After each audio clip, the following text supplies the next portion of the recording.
Okay guys, आज हम start करने जा रहे हैं epithelium. Epithelium is basically derived from two words. Epi means on or over and thele means nipple. So it is basically a group of cells which is arranged on basement membrane and appear like projection like nipple. ठीक है, and it is collection of closely opposed cells with very small amount of extracellular matrix. और सबसे मजे की बात यह है कि ये सारे के सारे जो होते हैं एवास्कुलर होते हैं, मीन्स इसकी अपनी ब्लड सप्लाई नहीं होती है। तो अपना न्यूट्रिशन ये कहाँ से लेता है? तो ये अपना न्यूट्रिशन लेता है बेसमेंट मेम्ब्रेन के ऊपर, तो सेल्स है।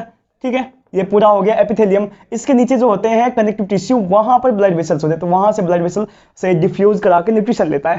ठीक है, सो ये एवास्कुलर हो गया। अब एपिथेलियम बेसिकली दो टाइप के होते हैं अगर हम फंक्शन के बेसिस पे देखें तो। ठीक है, epithelium is of two types. एक है ग्लैंडुलर एपिथेलियम, जिसका काम होता है excretion and secretion, excretion plus secretion. इसके बारे में डिटेल वाला एक वीडियो सेपरेट बनाऊंगा, तो वहां पर सारे ग्लैंड्स के बारे में बताऊंगा। ठीक है, और इसके बाद दूसरा जो है उसको कहते हैं कवरिंग एपिथेलियम और सरफेस एपिथेलियम। ठीक है, कवरिंग एपिथेलियम, कवरिंग एपिथेलियम का बहुत सारे काम हैं, तो हम इसके काम को जो है ईच के इंडिविजुअली हम पढ़ेंगे। ठीक है, सो अब covering epithelium further three types के हैं।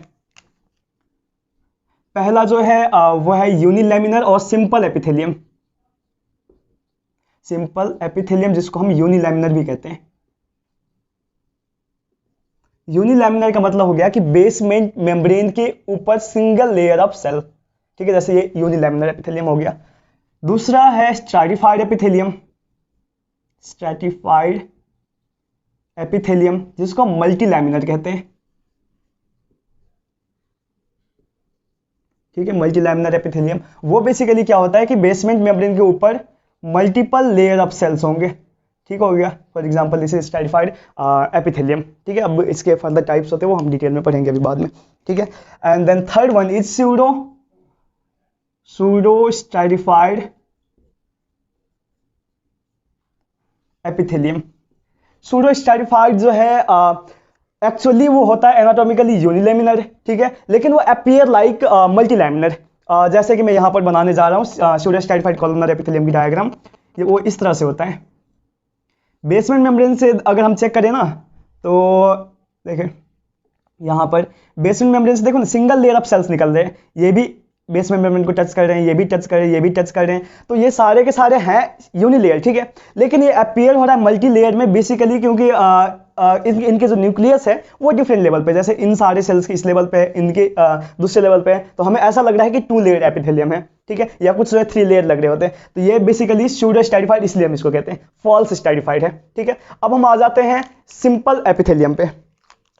ठीक है, so simple epithelium, simple epithelium का मतलब हो गया कि बेसमेंट मेम्ब्रेन के ऊपर जो है सिंगल लेयर ऑफ सेल्स हैं। इनके जो है शेप के हिसाब से हम फर्दर डिवाइड करते हैं तीन क्लासेस में। ठीक है, the first one is simple squamous epithelium,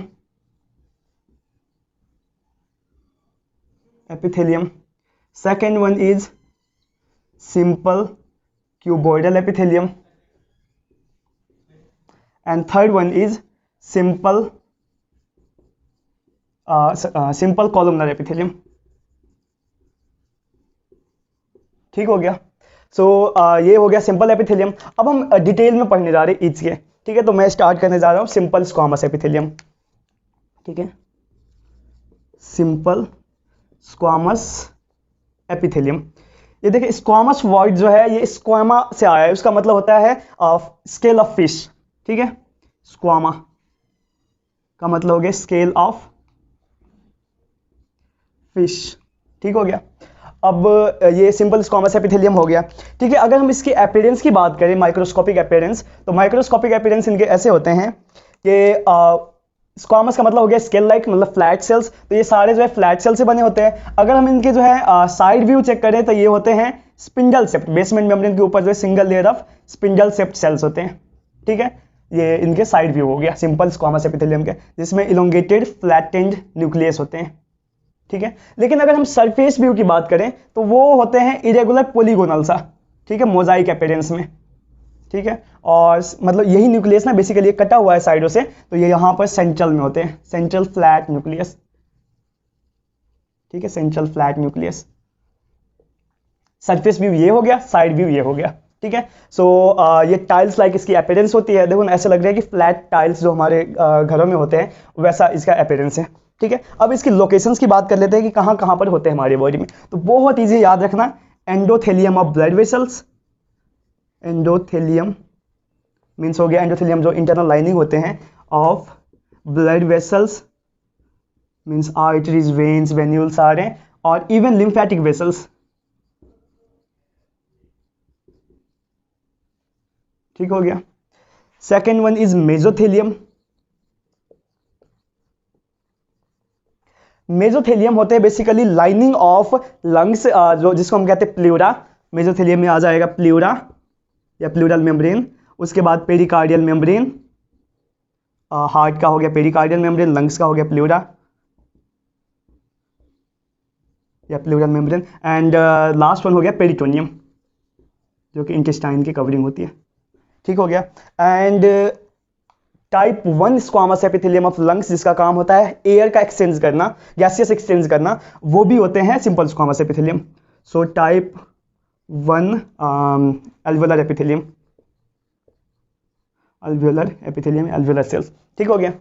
तो ये हो गया इसके लोकेशंस। अब इसकी अगर हम फंक्शन की बात करें तो सिंपल स्क्वामस एपिथेलियम की दो बेसिक फंक्शन होते हैं, एक होता है सिंपल डिफ्यूजन कराना, simple diffusion of gaseous particle या फिर water and water soluble particle of gas water, क्योंकि फ्लैट एंड पतला सा सेल है तो इजीली डिफ्यूज हो जाता है, water and water soluble products या सब्सटेंस, ठीक हो गया। एंड दूसरा जो इसका काम है वो है, ओके ब्लू से मैं लिखता हूं, वो है कि ये कभी कभी active transport and vesicular transport में भी काम करता है,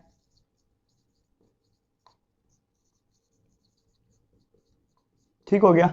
so this is all about simple squamous epithelium. अब हम सेकंड पार्ट में जो है सिंपल क्यूबोइडल एंड बाकी के जो है एपिथेलियम के बारे में डिस्कस करेंगे। Thank you.